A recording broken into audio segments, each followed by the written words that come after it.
Howdy, howdy, ho, and welcome back to the Brinx Hearse podcast.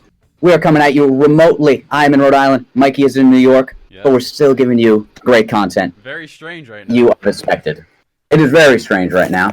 And I'm happy to be visited by Roy Nitrogen himself. It is. When I went into Discord for this, it said I made an account in January. I have no recollection of making this account, what it was for, but my name is now Roy Nitrogen. It's low-key, the name goes pretty hard. It's a strong name, I have to say. If I was a wrestler, I think my name would be Roy Nitrogen. That's a great wrestling name, actually. Hmm. I think that might be like the default name maybe they give you or something like, or like something like Xbox will like give you like a random name. Yeah. Sometimes I use Roy for stuff though, so part of me feels like I made it for some reason. Why do you use Roy? Because it's like close to rhyme, but sometimes I don't want to use my real name. What, like when you go to Wendy's and they ask for your name? No, I'll give my real name then. Certain accounts, like my Amazon account that I made for like school, is JoJo. That's just because. Okay. All right. Yeah. Whatever. Anyways, what are we doing today, Mr. Roy? Or JoJo? I don't know what to call you now. I'm Roy. You're Magoo. Okay. So today we're going to be talking about the one, the only, the legendary, the New Hampshire native Adam Sandler. That's right. Now Sandler's probably the most likable guy, maybe ever. I think that's a fair statement. Yeah, because some people like, oh, they think he's stupid, they might not like his movies. You never hear a bad word about the guy as a person, though. No, yeah. Sometimes. And that means a hell of a lot more. He can make some, mooshad movies, but here and there, they're all good and fun. And he's just a good person. Yes, exactly. Yes, that's what matters most. He's a good person. Yeah, and he's. I don't care if you make 100 shitty movies. If you're a good dude, perhaps who cares? The best fashion in Hollywood, would you say? Oh, easily the best fashion. Change the game. I mean, I don't think you get much better than that. No, you don't. So today we're going to be listing off our top 5 Adam Sandler movies for you people. 5! That's a tough cinco to pick. There's a lot of good options. It was pretty hard when I was. And Sandler, especially in the recent years, has become one of these guys who great comedic career, obviously, but a lot of great dramatic performances. So you got to balance those two out. Yeah, that's very difficult. I have one dramatic performance here. Just I think one like solely dramatic performance too. Okay. In my top 5. The other two there's dramatic touches though. Okay, cool. Oh well, yeah. I guess you could consider another one of these dramatic. Yeah. But he's a versatile beast, to say the least. He is a very versatile beast. Indeed. He won the Mark Twain Award for a reason this year. I mean, yes. And who presented that, or who made an appearance at that award? Is that Kevin James you're thinking of? I think it might be. Woo! The King of Queens himself. Not only do we praise Adam Sandler movies for being an Adam Sandler movie, but we praise them for giving us a glimpse at the man himself. I know. 2 of my honorable mentions are the Grown Ups movies. And, I mean, Kevin James just... It's like if on Christmas you got to go trick-or-treating, you know? Yeah. That's what it's like when Kevin James pops up in a Sandler movie. Yeah, it's such a nice treat. And the cast doesn't get old, because he reuses the cast, Yeah, it's his buzz, and you can tell they're having fun, and just, the vibes are just immaculate in so many of his movies. That's right. All right, I think without further ado, I think we talked enough. Yeah. Let me get my honorable mentions out of the way. All right, I don't have much. I don't have any honorable mentions. Okay, yeah. And if it's in your top 5, then we'll just wait. Okay. The Grown Ups movies, lots of fun. Waterboy, Airhead's an underrated movie. Longest Yard, Hotel Transylvania, Punch Drunk Love, and I wanted to put Hubie Halloween in there. I just couldn't do it. Yeah, I couldn't put a Halloween movie on there, but honestly, it would have made the list. It really could have. It almost got that top, that 5 spot. I fucking love Hubie Halloween. Yeah, I'll give an honorable mention to Waterboy and Happy Gilmore. It might be a little surprising if Happy Gilmore. Gilmore didn't make the 5. Wow. Sorry about that. Wow. No, I'm respect it. I'm excited to see what your 5 is now. All right. Me too. Hit me with your number 5. What's the 5th best Adam Sandler movie of all time? My number 5, it was in your honorable mentions. That's The Longest Yard. I think great cast. It's also a fantastic football movie. Yes. You know, and it's been a while since I've seen this, but I really should have brushed up before we did this beforehand. But I remember thinking very fondly about this, and it's one of my dad's favorites. So like growing up, it was always playing. You know, you have some great Adam Sandler comedy as always, but this can dive into a little dramatic stuff from time to time. You know, taking on a prison. Chris Rock's character dies. Oh, yes. Well, yeah. I forgot about that. But if there's ever a death, let's think. Other than Uncut Gems, is that the only death in an Adam Sandler movie? Didn't Tubbs die in Happy Gilmore? Carl Weathers? Didn't he fall out the window and die? Yes, you might be right. Again, that was played so comedically. Yeah. Where it's Chris Rock in Longest Yard, it's actually like a dramatic moment. Yeah. It's almost like a little Shakespearean.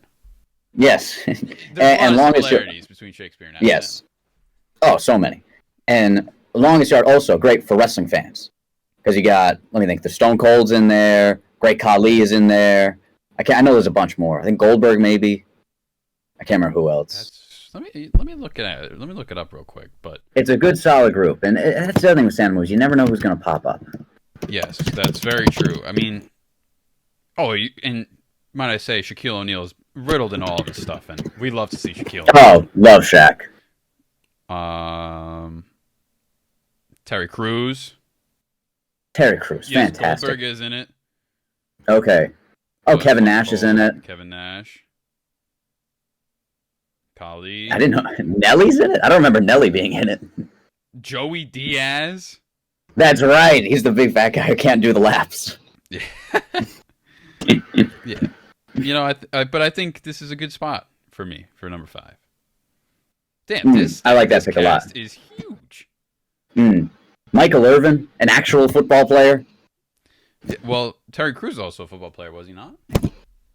Yeah, he played in the NFL for like a little bit. Michael Irvin has Michael Irvin's got 3 rings, so. Okay. Yeah. It would be cool if they made like the second one, where it's just like Peyton Manning, you know, all. They'd get everybody, guys. Dude. Yeah, that would be. Cool. Yeah. So I can't say enough good things about The Longest Yard. Just if it's on TV, you're just like, I'm gonna watch the rest of this because it's just boatloads of fun. Yeah. My number 5, also a sports movie. I'm going with the newly released, no, last year, but newly released Hustle. I haven't checked this one out yet. Please. I've talked about it on here before. It's a lot of fun. It follows the formula, just like a sports underdog story, comeback movie kind of thing, but it's got the Sandler touches to it. It's enough humor to differentiate itself. A lot of really great performances. The guy who plays the basketball player is a real player in the NBA, and he's phenomenal in the movie. Like, you would have thought he was just an actor. He's really great in it. And it's just a heartwarming story, and like, there's drama and stuff happens, but it's never a downer. It's always fun start to finish. Yeah. You know, Adams, I would assume he's a big basketball guy. A lot of his movies have basketball. Oh, he's huge basketball guy. Okay. Pretty much wherever he's filming a movie, people find him playing at the local parks. Just with randos. You ever seen when Andrew Garfield was filming The Amazing Spider-Man? He went. Oh yeah, and he shot around in the suits. Yeah, that's cool. That was so neat. What's his name? Adam Sandler should do that in his Hoobie Halloween costume. Thermos in hand. Yes.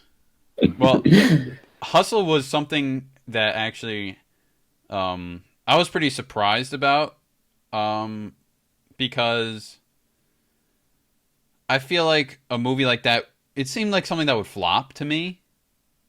And it got some pretty good responses. Yeah, it had the potential just because anything on Netflix, you're like, all right. Yeah. You know, you're already wary of. Yeah. And he's already made some Netflix. I think he made a few Netflix movies that weren't really received that well. But this one, people were like, all right, cool. You ever seen, like, The Do-Over on Netflix? No, I've heard that one's pretty good, though. And I love Spade, so I want to see that. It's not bad, but he's definitely lost his mind. You could see. Okay. Well, there's so many movies where he clearly is just doing it to go on vacation to a place. Yeah. Like he did the movies in Hawaii, and like the Garnos movies are just him at a lake in New Hampshire. Yeah, that's true. He does it a lot. Um, If I was in his position, though, I mean, I'd be doing the same exact thing.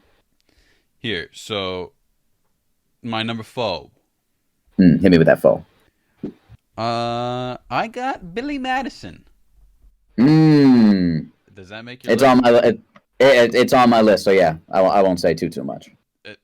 How close am I? Don't. We can just talk about it now. It's my number two. Okay, okay. I mean, Yeah. you didn't have to, but my apologies.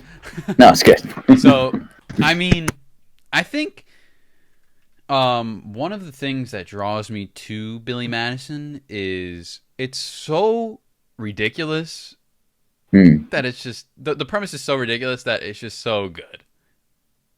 And I think he like well, how many other actors could pull this off? Like I think only he could like really make this work Yeah, I mean, because he's the perfect man-child actor. yes, yes, especially when he like although I don't think he does the voice in this one, does he? I mean, it just kind of comes in and out, I guess. Okay, yeah, but I mean, you look at Waterboy and it's Yeah, it's not the whole movie. okay, okay, yeah. I think yeah, he was the only actor that can probably do this, Mm. except for Tom Holland. What? He fits the profile. He looks it. I get He's okay, young sure. enough. Yeah, I guess so. Okay, whatever. Anyways, and he falls in love with the teacher, right?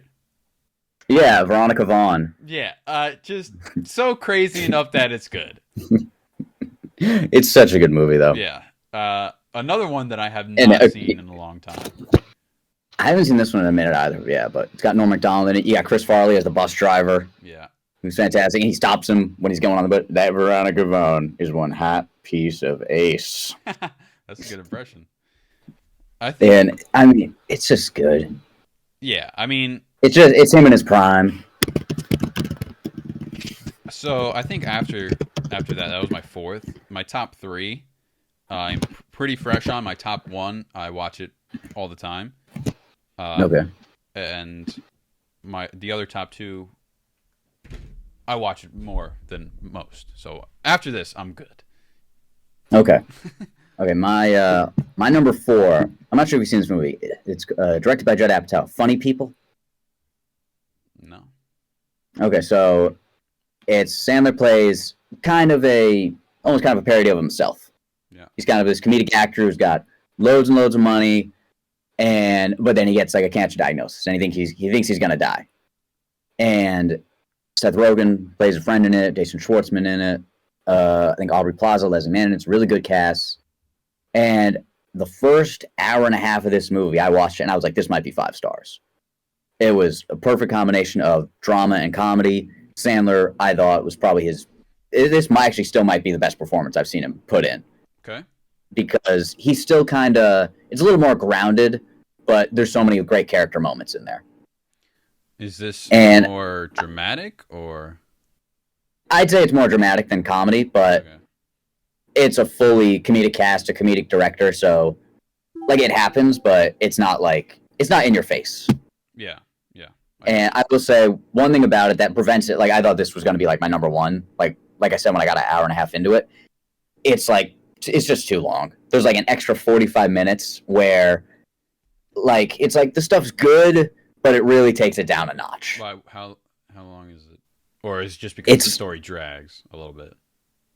It's like 2.5 hours, and like the movie probably could have wrapped up at like an hour 45. Okay, it overstays well. But wow, yeah. Almost a whole hour they could have shaved off.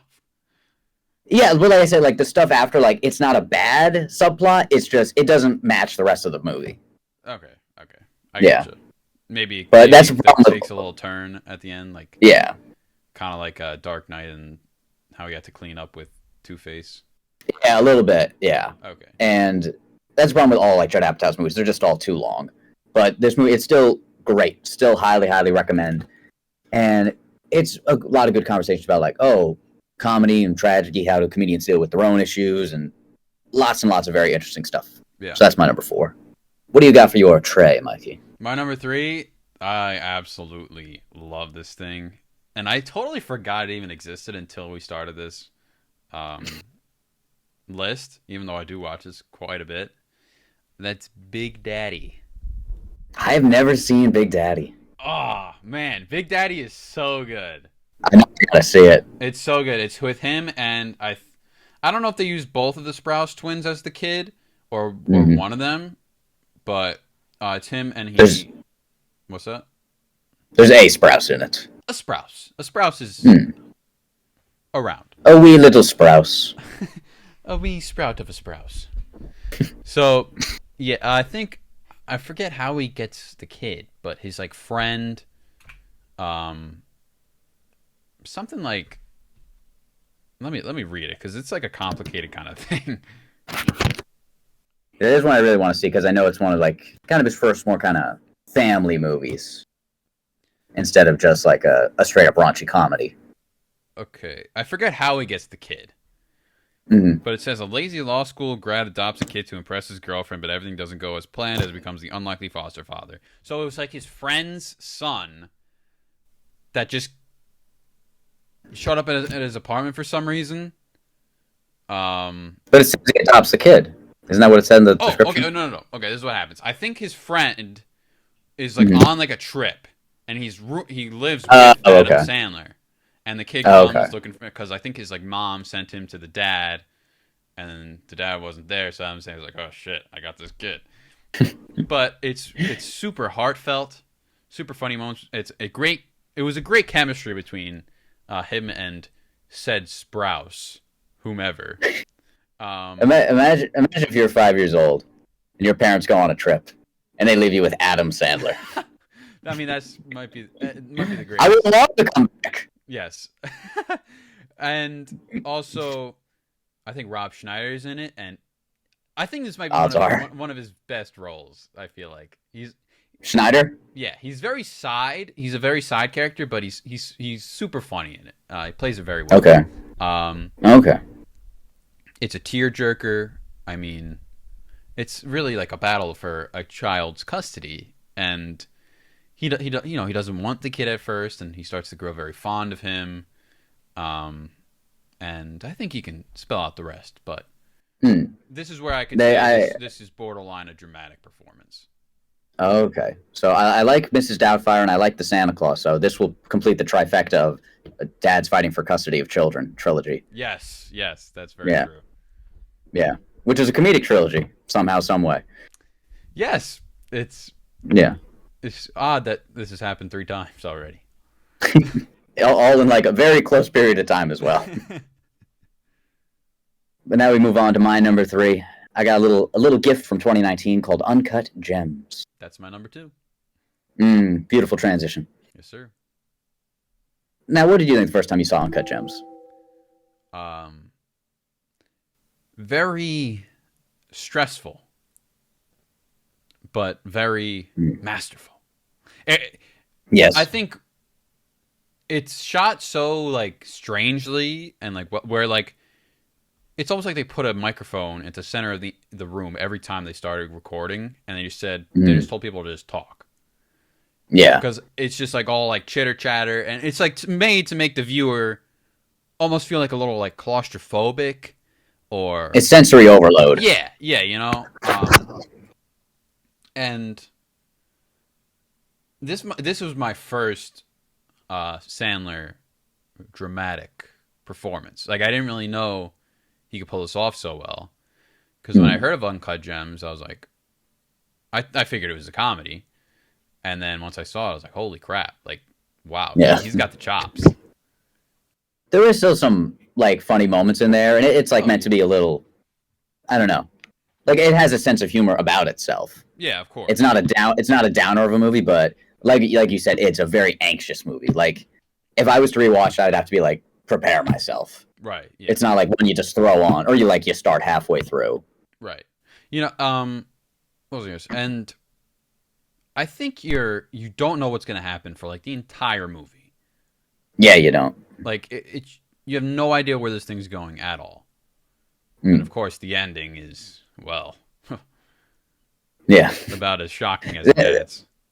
That's one of the movies where like it didn't really have to end a certain way to like stick the landing for me. Yeah, I agree. Like I feel like either way would have worked. Also, Celtic Kevin Garnett is really good in this movie. Yeah, he's almost like he's a little scary. He is, yeah. He's intimidating, and I think you brought it up in our episode about the best sports movies of all time. Check that one out. That you asked, like, is Uncut Gems a sports movie? And I was like, probably not, but it does have a little incentive for sports people. Yeah, yeah. Because it revolves a little bit around the gambling world and all that stuff. Rest in peace, Celtics, by the way. Yes, oof, rough game 7 for that episode, or are you just getting a cold? The Guys on 18 podcast might be dead. Okay. This team may have put a stake through the heart of the Guys on 18 podcast.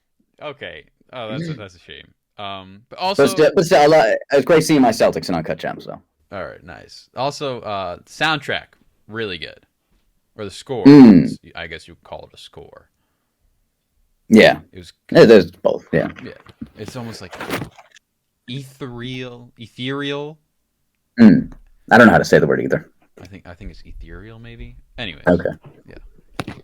Love the movie. My number 2 is Billy Madison. Okay. Which we talked about enough. Great movie, and I believe it was his first starring role, I think. Oh, so really? I mean, I feel like that probably like changed the game of just like you can be just fucking stupid. You can be just completely fucking stupid on camera, but it works. What a way to start! Funny is funny. Yeah. Yeah. Number 1 time, but I suppose. Hit me with your number 1, Mikey. My number 1, I was going to have Uncut Gems at number 1, but I think it did this one so much disservice considering how much I watch it. I'm talking Grown Ups. You know, you can't have a bad time watching Grown Ups. You can't. If somebody can't watch Grown Ups, so they're like, this is stupid, kick them out of your house. Yeah, I mean, that is as red a flag as you can get. I think that's about as comfort. That's about as comfort movie of comfort that a comfort movie can get. Yes, if that makes sense. And people who shit on like this movie or like Grown Ups too, it's like, what do you expect when you turn this movie on? I know. What did you think you were getting? Yeah, you sound like. I mean, I don't even think it's that like or objectively bad of a movie either. I think it's like a pretty, tight movie. No, it's got jokes. Yeah. Yeah, it's got jokes as a beginning, a middle, and end. Yeah, I don't need much more. And stupid premise. The vibes are immaculate, though. Yeah, the vibes are too immaculate to like really nitpick it or anything. Yeah, that's the like summer movie too. It is, yeah. Especially both of us in the Northeast. That is very. Yeah. It has those very vibes of up at the lake. Not that I've ever been up to a lake, but okay. Perchance to dream that one day we'll be able to experience what Sandler experiences in this just movie. Like that. It'll be just like that. And the iconic water park scene. Yes. So iconic. And everyone's so good in it. Yeah, I mean... Schneider, Spade, Kevin James, I mean... Yeah, what more do you want? Is that where all of them... They are... Not one person is missing from that cast. Yeah, I think everyone's there. Chris Rock is obviously there as well. Grown Ups 2, Schneider isn't in. Yeah, I don't know why. I was a little upset because he was a great character in Grown Ups. Oh yeah, I love the arrow scene where it just ends up in his foot. Yeah. And then he just gets more and more casts. I think he was like just the absolute best. He was my favorite character. I mean, when he's talking about corn, he goes, "Maze, it's amazing," And again, like it's a family movie too. Yeah, like we saw this, I think, both when we were kids, and we loved it. I mean, I will give a shout out to Grown Ups 2. I don't think it comes close to Grown Ups 1, but all the Shaq stuff in Grown Ups 2 is top notch. Yeah, that's the thing. Anytime Shaq shows up, you're having a good time. Yeah, it's a shame that he wasn't in the first one. He should be in every single movie. Yeah, but then once like the frat guys come to like kill everyone. Yeah, kill everyone. That is the point where. Well, like, what were they planning on doing? I like how they show up with their lacrosse sticks, though. Oh, okay, yeah, sure. Anyways, number 1, please. My number 1, we got Happy Gilmore. I think it's the most rewatchable. I think Happy might be his best character. Shooter McGavin is a good villain, and just scene by scene, I mean, it's just good stuff. Yeah. You got funny moments. There's the romance with Julie Bowen, who comes back again, Hubie Halloween. Tubbs is great. It's Tubbs, right? Tubbs or Stubbs? I think it's Tubbs. Tubbs, okay. Fantastic. He's got the one hand. And then just the whole end tournament, he beats up Bob Barker. There's just so many iconic moments in this movie. Yeah. And like you said about Longest Yard, if they did a sequel, they've been throwing around the idea apparently for a while of doing like when they're older, like the senior tour, Happy Gilmore, when they're both like 65 out there, which would be hilarious. Cool. You know, yeah, that would be hilarious. My first time watching Happy Gilmore was at a BJ's. It was just on the screen. I was watching it with subtitles. I love strange memories like that. Yeah, I mean, and that wasn't like that long ago. I have really never seen. It's took me a very long time to see Happy Gilmore. You've probably seen it in bits and pieces. Yeah. But maybe not all in one sitting. Yeah, exactly. It's fantastic. And I mean, he did that and Billy Madison back-to-back years. I mean, what a lineup. He was running things. Yeah, he's the king. He is the king. Now, let me pose just one more. Is he your favorite comedic actor of all time? As we wrap up here. That's actually a really good question. I actually do think I would give Kevin James a leg up. But yeah, just from the sitcom, he has more volume. Yeah. Speaking of comedic movies, I just saw a Sebastian Maniscalco Robert De Niro movie. Oh yes, that wasn't very good. No, very very bad actually. I saw your rating on Letterboxd. One of the worst. But let me think. Yeah, comedic actors. Because I think for like people our age, it's like Sandler, Will Ferrell, or Jim Carrey, probably.